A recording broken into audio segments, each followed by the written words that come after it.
Jumapili kwa ziara rasmi na alipokelewa na waziri wa Jumuiya ya Afrika Mashariki Rebecca Miano. Baadhi ya masuala ambao manaibu rais hao wawili wamejadiliana yanafungamana na elimu, afya, utamaduni na biashara kati ya taifa la Kenya na Colombia.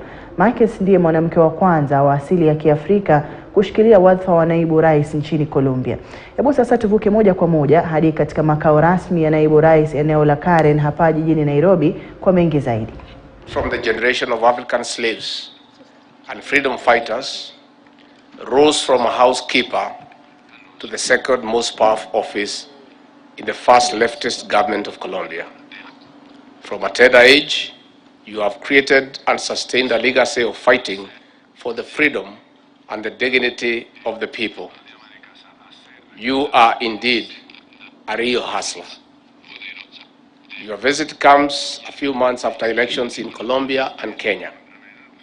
Both elections were entrenched in the deep desire for change, focused on uplifting and dignifying the people at the bottom of the pyramid. Our people embraced the conversation that it was time to dignify the hustler in Kenya and the nobodies in Colombia. They identified with our humble background and trusted us with leadership. Our President, Dr. William Ruto, who sold chicken to make ends meet, wore shoes for the first time in high school. I grew up in abject poverty. My body was heavily invested with jiggers and lice. But here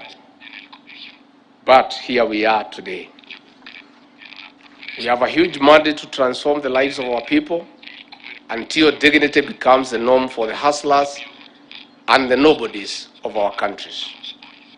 Your visit has accorded us an excellent opportunity to exchange views on several bilateral and multilateral issues and areas of mutual interest.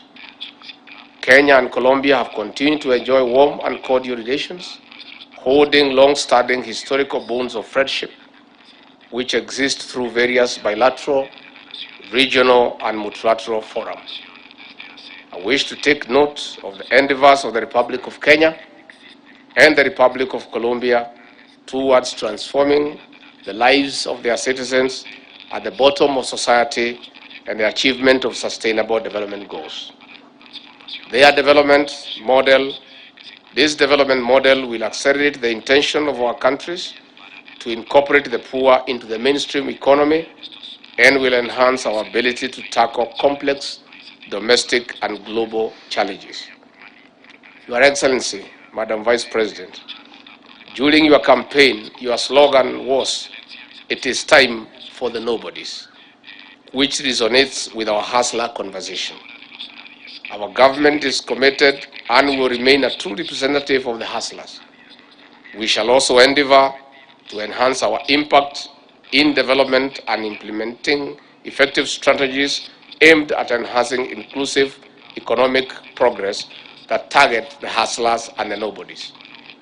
I wish to recall that from our first participation in Colombia briefing at the UN Security Council during the 2021-2022 period, Kenya lobbied for inclusivity as a fundamental pillar on which to build the peace in Colombia.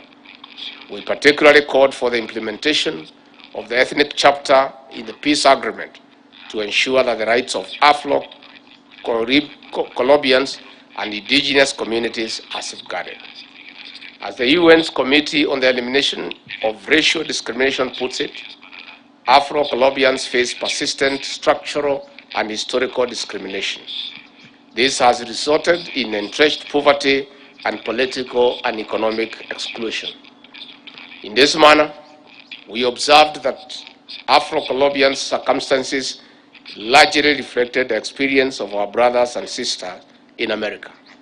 Your Excellency, on bilateral relations, Kenya wishes to enhance cooperation with Colombia in a number of fields, such as training in Spanish, education scholarships, healthcare, culture, knowledge sharing, South-South cooperation, and engagements in the multilateral arena. Our government is committed to further increase a two-way trade and investment cooperation between Kenya and Colombia by focusing on economic and commercial programs and promotion of business interactions between our two countries, ranging from MSME sector and private sector and business management organizations. Our political consultations have explored the need to establish direct flights between the two countries, which will be an enabler for trade and investment for people-to-people contact. I wish to take note of the ongoing technical meetings which have concluded review for two memorandum of understanding which we have signed today. These are the MOU on the Joint Commission of Cooperation and the MOU on Gender Equality and Women Empowerment. Discussions are ongoing to conclude the MOU on sports cooperation and 6 declarations, namely the Declaration of Intent in Promotion of Spanish Language, Declaration of Intent on Sustainable Trade and Investment, Declaration of Intent on Higher Education, Declaration of Intent on Energy and Mining, Declaration of Intent on Promotion of Tourism, and Declaration on Intent on Promotion of Culture. Your government's assistance through provision of technical support in health, the use of bamboo as an affordable housing material, cooperation in technical, vocational and education, training, culture, and most importantly, technical cooperation in the coffee sector will go a long way in enabling Kenya attain her development institutions.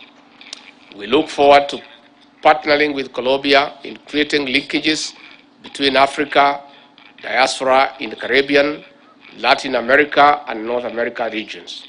In conclusion, Your Excellency, we are glad that the government of Colombia has invited our Chief Justice and the President of the Supreme Court, Lady Justice Martha Koome, and the Governor of Homa Bay County, the Honorable Gladys Wanga, to represent us at the International Day of Afro-Descendant Women in Bogota on July 25, 2023.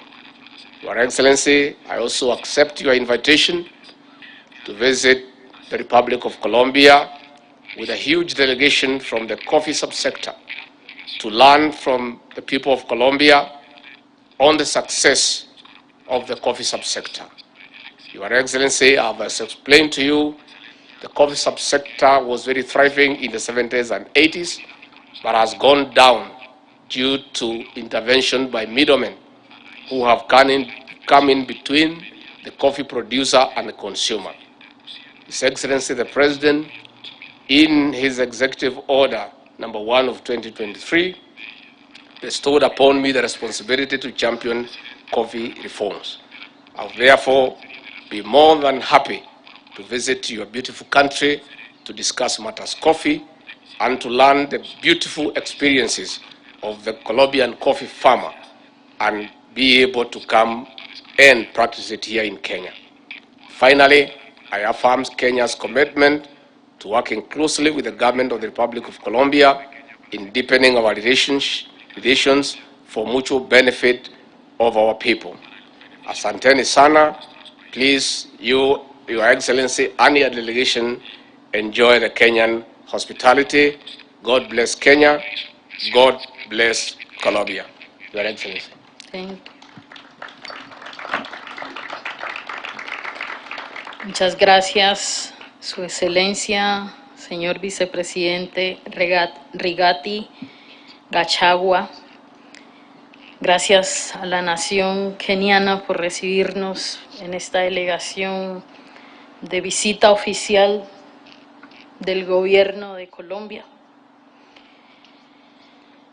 Para mí y para mi país es un honor estar aquí, visitando, reencontrándonos como diásporas afrodescendientes, reconectándonos con la tierra de nuestros ancestros y ancestras.